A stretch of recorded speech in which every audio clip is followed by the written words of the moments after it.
Hello friends. आज मैं कुछ क्वेश्चंस लेकर आई हूँ जो कि आरआरबी एसएससी में पूछे गए थे। मेनली थर्मोडाइनेमिक्स पे बेस्ड है, जो कि केमिस्ट्री का एक टॉपिक है, जनरल साइंस, और ये किसी भी कॉम्पिटिटिव एग्जाम्स के लिए यूज़फुल है। और ये सेकेंड शिफ्ट में शायद आया था 31/8/2015 में। और चलिए तो फिर स्टार्ट करते हैं। क्वेश्चन नंबर 1 है एन आइसोलेटेड सिस्टम। तो इसके चार ऑप्शंस भी थे, बट मैंने डायरेक्टली आंसर लिख दिया है क्योंकि हमें पता है, हमने पढ़ा है सिस्टम एंड सराउंडिंग करके कोई चैप्टर है केमिस्ट्री में। तो उसमें 3 प्रकार के सिस्टम्स होते हैं mainly, open system, close system और आइसोलेटेड सिस्टम, जिसमें कि हमारा ये क्वेश्चन आइसोलेटेड सिस्टम का है। तो मेनली आपको बता दूँ, जो आइसोलेटेड सिस्टम होता है वो ना तो हीट, एनर्जी या फिर मैटर ट्रांसफ़र करता है सराउंडिंग को, ठीक है। और यहीं पे देखा जाए अगर ओपन सिस्टम, तो ओपन सिस्टम में हमारा दोनों चीज़ एक्सचेंज होता है सराउंडिंग के साथ, जो कि हीट और एनर्जी और मैटर, ठीक। उसके बाद क्लोज सिस्टम में सिर्फ आपका एनर्जी ही सराउंडिंग से एक्सचेंज हो सकता है, मैटर नहीं हो सकता है, ठीक है। अब नेक्स्ट क्वेश्चन पे आते हैं। Question number 2, if a heat source at temperature T1 transfer heat to a system at T2 where T1 is greater than T2, then which of the following is not true?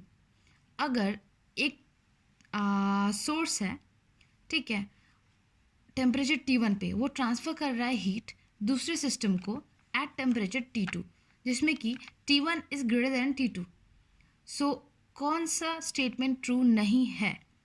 Option number 1, system decreases, del source decreases, del system plus source decreases, और D, del system plus source increases. So मैं friends आपको बता दूं, कभी भी temperature जब एक system से दूसरे सिस्टम में जा रहा है, तो पहले वाले सिस्टम में तो कोई सोर्स है ना, तभी उस सिस्टम में कुछ हीट है, कुछ मैटर है, कोई चीज़ है, तभी तो टेम्परेचर दूसरे सिस्टम में जा रहा है।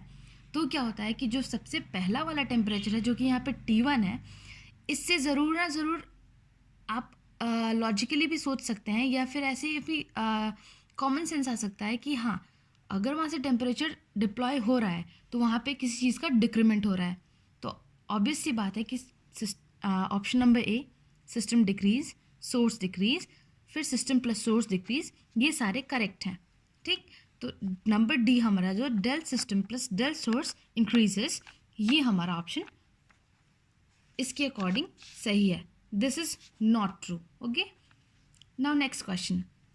Enthalpy of formation is defined as enthalpy of compounds at, अब यहाँ पे डिफरेंट डिग्रीज टेम्परेचर्स दिए हुए हैं एटमॉस्फेयर के रेस्पेक्ट में, ठीक है।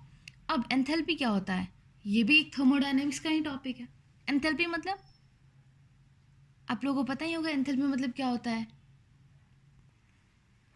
एंथैल्पी मतलब क्या होता है? किसी भी सिस्टम का हीट कंटेंट एक कांस्टेंट प्रेशर पे है ना। तो ये कहना क्या चाह रहा है? ये कहना चाह रहा है कि देखिए, जैसे डेल एच होता है हमारा एंथैल्पी चेंज, ठीक है, ये किसी भी फिजिकल स्टेट पे हमारा डिपेंडेंट रहता है। जो भी वहाँ पे रिएक्टेंट्स हैं उस पर डिपेंडेंट रहता है, इधर लिक्विड, गैस, सोल्यूशन, सॉलिड, कुछ भी हो सकता है, ठीक है। तो इन सारे इंस्टेंट पे जो भी प्रेशर हमारा रह रहा है, ठीक है, और टेम्परेचर के अकॉर्डिंग जो भी रिएक्शंस हमारे हो रहे हैं, ठीक, वो कितने टेम्परेचर पे हो रहा है ये पूछ रहा है ये, ठीक। तो इसका आंसर है 25 डिग्री सेल्सियस एट 1 एटमॉस्फेयर, ठीक है, बी होगा इसका आंसर। तो अब आते हैं नेक्स्ट क्वेश्चन पे, जो कि हमारा क्वेश्चन नंबर 4 है। Heat transfer takes place according to, अब ये भी थर्मो, हाँ, जैसा कि आपको पता है ये बहुत ही कॉमन सा टॉपिक है, जो भी लॉज ऑफ थर्मोडायनेमिक्स एंड बहुत ही इम्पॉर्टेंट टॉपिक। तो एक बार क्या है कि थर्मोडायनेमिक्स एक बार उठा लीजिए और उसे पढ़ लीजिए, ठीक है। सो इसका आंसर है C, second law of thermodynamics, क्योंकि हमें पता है कि सेकेंड लॉ ऑफ थर्मोडायनेमिक्स हमारा हीट ट्रांसफर सिखाता है हॉट टू कोल्ड। और हमें ये जनरली हमें पता है कि कभी भी हीट ट्रांसफ़र जो होता है hot material to cold material transfer होता है हीट। सो इसका आंसर है C, second law of thermodynamics. अब चलते हैं next question. Question number 5. For the fully developed laminar flow, the heat transfer is uniformly heated along circular tube. If the flow velocity is doubled and the tube diameter is halved, the heat transfer coefficient will be. अब देखिए ये question क्या बोल रहा है।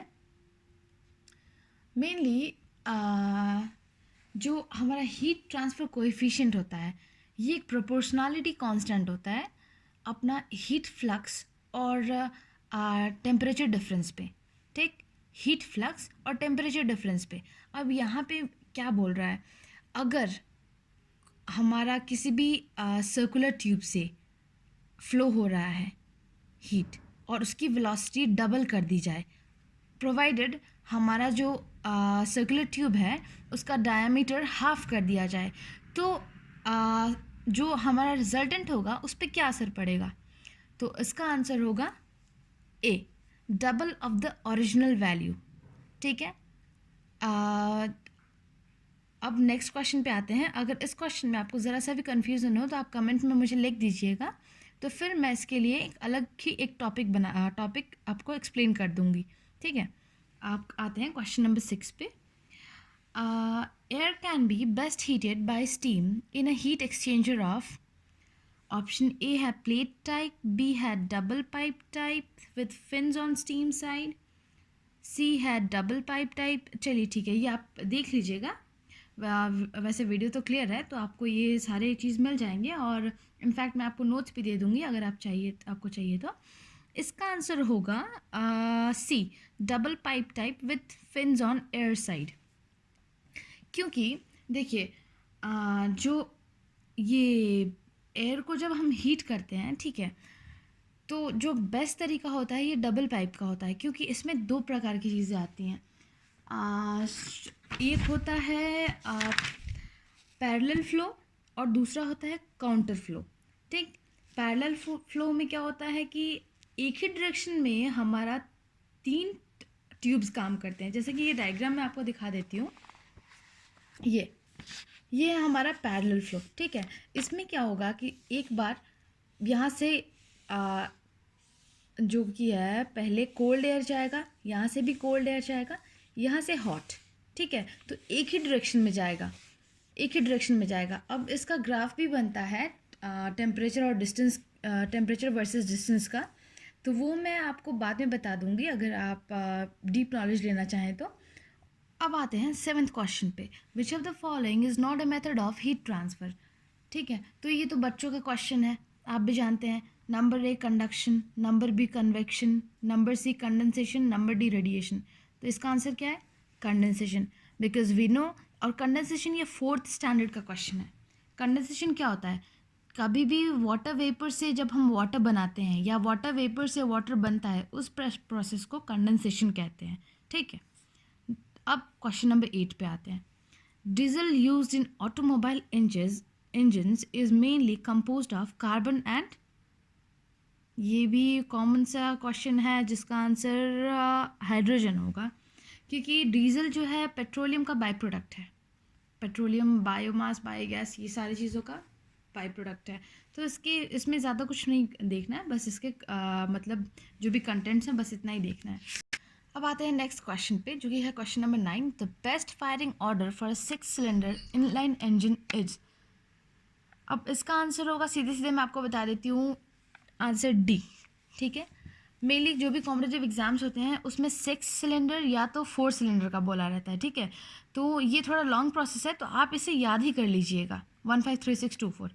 और जो 4 के लिए पूछा जाता है वो ये है, उसका जो अरेंजमेंट होगा 1 3 4 2 या 1 2 4 3, दोनों में से कोई सा भी हो सकता है। कॉमनली ये यूज़ होता है, पर दोनों याद कर लीजिएगा आप। और इससे आते हैं नेक्स्ट क्वेश्चन पे, question number 10। Which of the following item is made of an aluminium alloy. इसका भी आंसर ईजी सा